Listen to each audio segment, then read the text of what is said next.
সালটা 2060। বিছানায় শুয়ে শুয়ে বোরিং হয়ে গেছি। বেড বক্সের উপর থেকে চশমাটা হাতে নিলাম আর খাটের পাশ থেকে লাঠিটা হাতে নিয়ে নাতনির ঘরে গেলাম গল্প করব বলে। গিয়ে দেখি ল্যাপটপে কিছু একটা করছে। আমি যেতেই বলল, দাদুন তুমি বসো বসো, আমি টিউশনে যাব। বসলাম ওর ঘরে। ল্যাপটপটা খোলাই ছিল। চশমা চোখে দিয়েও ভালো দেখতে পারি না।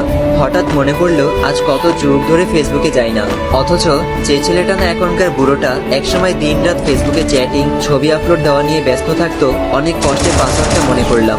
আইডিটা লগ ইন করে দেখি ইনবক্সে 8678টা মেসেজ। আইডিটা চেনেই যাচ্ছে না, সব অপরিচিত লাগছে। ফ্রেন্ড সংখ্যা ছিল 4788 জন, কিন্তু এখন চ্যাট লিস্টে আছে 28 জন। বৃদ্ধ হয়ে যাওয়ায় হয়তো ওরাও আর ফেসবুক চালায় না। ইনবক্সে ঢুকতেই আমার ক্লোজ কয়েকটা ফ্রেন্ডের মেসেজ। বন্ধু, শরীরটা ভালো নেই, বেশি দিন হয়তো বাঁচবো না। মেসেজটা ছিল 5 বছর আগে। খবর পেয়েছি 4 বছর আগেই সে মারা গেছে। আমার বেস্টিও 9 বছর আগে মারা গেছে।